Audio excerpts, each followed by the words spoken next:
Mesdames et messieurs, bonsoir à tous, bienvenue dans cette nouvelle émission où vous parler bien sûr toujours de l'équipe nationale du Sénégal. Comme vous pouvez constater, l'équipe du Sénégal est vraiment au bord du gouffre.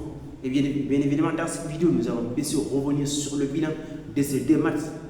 Sur son bilan, d'ailleurs, qui est déjà pour moi catastrophique, les gars, il faut se dire la vérité. Ces bilans, pour être honnête, c'est juste un bilan cataclysmique, les gars. Après, tout n'est pas, c'était, comme je l'ai dit, il y a eu, si je le dis, une ou deux satisfactions. Mais pour moi, ces bilans, il faut être honnête, c'est juste un cataclysme, les gars. On commence ces premiers matchs face à cette équipe du Burkina de ici, comme vous pouvez constater. Depuis la Coupe d'Afrique des Nations, les gars, le Sénégal a joué plus de 4 matchs, les gars. 4 matchs. Et bien sûr, les matchs qu'on a joués à domicile, les gars, vous imaginez. Et ce deux matchs premier match face à la RDC, un match officiel. Forcément, c'est juste catastrophique. Ces matchs, même si il faut rendre un peu dans le contenu de ces matchs, c'était un peu bien. Mais bien sûr, au terme du résultat, en termes de finition, les gars, c'est juste catastrophique, les gars. Deuxième match, face à la Burkina Faso, face au Burkina Faso, à domicile. Et les gars, franchement, c'est juste incroyable de voir comment cette équipe du Sénégal est vraiment cataclysmique dernièrement. Cette équipe du Sénégal, elle est vraiment nulle à chier, les gars. Elle est nulle à chier. Actuellement, on ne sait même pas quelle équipe, on ne sait même pas le fond de jeu, on ne sait même pas quel plan de jeu est basé. Et bien tout ça, c'est par bien sûr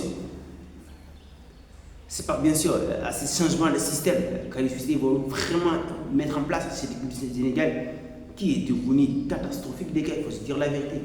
Ces changements de système, tout ça, et bien sûr, tout ça, c'est Aliou qui a amené cette mauvaise performance de l'équipe du Sénégal. Et deuxièmement, il faut se dire la vérité. Le Sénégal, cette équipe est en cycle de fin, les gars, il faut se dire. Les gars qu'on les appelait entre guillemets, les gars, les anciens, franchement, ils sont finis, les gars, il faut se dire la vérité. Ils sont techniquement cramés, les gars, ils sont finis, physiquement terminés, les gars. Sadio Mané, Koulibaly, Abdou Diallo, Gana Gueye, pour être honnête, franchement, ils sont terminés, les gars, il faut se dire la vérité. Ces quatre-là, ils sont terminés. Maintenant, leur problème, c'est qu'Aliou Cissé ne sait pas comment faire la gestion de ces cartes-là. C'est ça le problème. C'est ce qui est souvent à l'origine de cet échec du Sénégal. Il faut se dire la vérité. Aliou Cissé essaie toujours de trouver une formule pour bien sûr les mettre tous au terrain, tous dans le terrain. Et on sait que ça ne va pas du tout, les gars. Il faut se dire la vérité. Dans ces derniers matchs-là, depuis la Coupe d'Afrique des Nations, Aliou Cissé, il faut. Attends, je vais vous dire une chose. Lors de la CAN en Côte d'Ivoire, ce n'est pas le même système. On pense que c'est toujours le même système. Non, ce n'est pas le même système. C'est lui qui ont bien observé, ce n'est pas le même système. Aliou Cissé, et c'est tout, ce n'est pas les mêmes hommes. Il faut se dire la vérité. Premièrement, Krépin Diatta, depuis la CAN, il n'est pas là. Et c'est l'une des absences, remarquez, l'une des absences qui manque énormément à cette équipe du Sénégal. Krépin Diatta, parce qu'il peut faire dans cette équipe du Sénégal. Depuis le départ de Youssouf Sabaly, il n'y a personne qui nous a satisfait au niveau bien sûr du couloir droit. Personne, je dis bien, personne les gars. Personne ne nous a satisfait sur ce côté-là. Et deuxièmement aussi, le système, c'était pas Gueye qui jouait ce rôle du position hybride, les gars. Il faut se dire la vérité, c'était lui le Pape Gueye. Et qu'est-ce qu'Aliou a fait? Il a enlevé le troisième milieu de terrain. Pape Gueye, il a mis 3 défenseurs centraux. 3 défenseurs centraux, c'est Abdelassé ou Abdou Diallo qui vient bien sûr, qui est associé à ces 3 défenseurs. Du coup, on a 3 défenseurs centraux de métier.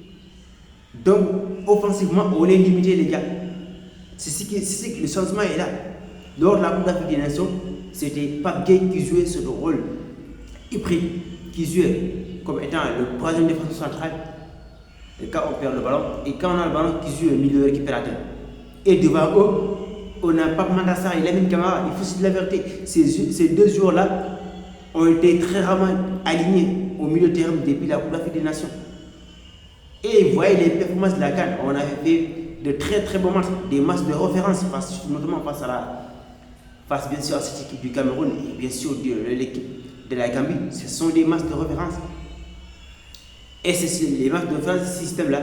Mais ce n'est pas le même système. Il a modifié le système, à modifier les hommes. C'est pour ça ce qui est à l'origine de cette mauvaise performance de l'équipe. Pape Gueye jouait ce rôle-là. Et au niveau du milieu de terrain, on a toujours. Et en attaque, on a toujours 3 attaquants. Ismaël Assar, Sadio Mané, Jackson ou Habib Diallo. On a tout ça lors de la Coupe d'Afrique des Nations. Et au retour de la Coupe d'Afrique des Nations, on a vu qu'à nécessité à modifier. Parfois, on se retrouve souvent avec 2 attaquants. 2 attaquants simplement. C'est pourquoi lors du match face au Burkina Faso, franchement, c'était un match le plus nul. C'était pour moi le match le plus désastre de l'histoire du football sénégalais. Parce que ce qu'on peut constater. Le Sénégal à domicile, je dis bien à domicile, hein, le Sénégal a joué plus de 95 minutes les gars et 0 corner les gars. Et vous imaginez, c'est désastre. Ces matchs, franchement, le Sénégal a joué l'un des pires matchs de sa carrière à domicile. L'un des pires matchs de le Sénégal joue à domicile et le Sénégal a commis plus de fautes que l'adversaire. 13 fautes les gars. Et l'adversaire Burkina a commis que 8 fautes les gars. 8 fautes. Vous imaginez. Et le Sénégal, d'ailleurs, en termes d'occasion, il n'y a pas eu franchement une occasion de but. Moi, je ne l'ai pas vu. Le but qu'on a marqué, comme vous pouvez constater, c'est une paire de balles du défenseur central burkinabé. Ce qui a profité à Sadio Mané d'aller marquer ces buts-là. Sinon, on n'a même pas une action de but. Toutes les actions sont des situations. Toutes ces actions qui ont eu toutes des, ce qu'on peut dire, des occasions, ce sont pour moi des situations, ce n'est pas des occasions. France, les gars. Le Sénégal a joué l'une des matchs les plus catastrophiques de sa carrière. Et ces matchs face au Burundi, n'en parlons pas les gars, il faut se dire la vérité. Cette équipe du Sénégal, actuellement, elle est nulle à chier les gars. Défensivement nulle, offensivement nulle, techniquement nulle. On ne comprend même pas ce qu'Aliou Cissé veut vraiment mettre en place les gars. On ne comprend pas du tout ce qu'il veut mettre en place. Son plan de jeu, méconnaissable, tactique, son système de jeu, toujours la même chose, la même sanction, on ne comprend pas du tout. C'était ça le problème principal de l'équipe du Sénégal face à cette équipe. D'ailleurs, un penalty qui fait jusqu'à maintenant polémique, c'est un disque qu'il n'y a pas penalty, c'est un disque qu'il y a penalty. En tout cas, moi je suis convaincu qu'il y a penalty. Je suis convaincu qu'il y a penalty. Mais à part ces pénaltys, le Sénégal a été incapable de marquer. Et on avait vu des défaillances tactiques de l'aspect offensif de cette équipe du Sénégal. Au bout d'un moment, il faut arrêter les gars. Cette équipe du Sénégal fait piquer à regarder. Elle faut simplement piquer à regarder les gars.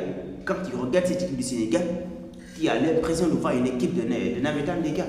Il faut que la vérité, cette équipe du Sénégal, elle est pourrie actuellement. Elle fait même honte, elle fait piquer de regarder. D'ailleurs, quand tu regardes le match, tu ne te sens même pas fier les gars. Et tout ça, c'est à cause d'Aliou Cissé qui est incapable de prendre des décisions. C'était ça. Il est incapable de prendre des décisions fermes concernant ces cadres-là. Koulibaly, Sadio Mané, Idrissa Gueye. Actuellement, ils ne sont pas censés jouer 90 minutes les gars. Il faut se dire avec eux. Ils sont cuits les gars. Ils ont fini cramés les gars. Il faut qu'ils donnent la chance aux jeunes offensivement. Le problème, c'est que pour l'instant, on n'a pas qui remplace Sadio Mané. Mais pour moi, je pense que Iliman Ndiaye, si Aliou Cissé donne la chance à Iliman Ndiaye, Iliman pour faire du temps, surtout au niveau de l'Écosse, parce qu'on avait vu, son entraîneur a déclaré du côté d'Everton, il a dit qu'Iliman est plus fort que lorsqu'il est à l'ailier. Et Iliman, il est capable de jouer comme axe et comme ailier. Donc je pense qu'Aliou Cissé devrait lui donner la chance, devrait lui donner sa chance au niveau de l'Écosse. À la place de Sadio Mané au moment une trentaine de minutes, une vingtaine de minutes dans le match, ou même la première période, il fait entrer Sadio Mané en fin de période, c'est possible. Même il est pour Gana Gueye. Gana Gueye d'ailleurs, à sa place, vous savez qu'il y a énormément de talent. Je ne pense pas, je ne sais pas pourquoi Aliou Cissé insiste. Il a simplement pour moi la seule et l'unique explication de tout ça, c'est qu'il a peur les gars. Il a peur de prendre des initiatives concernant ces cadres-là. C'est tout simplement ce qu'on peut constater. Maintenant, après, il il faut voir les choses.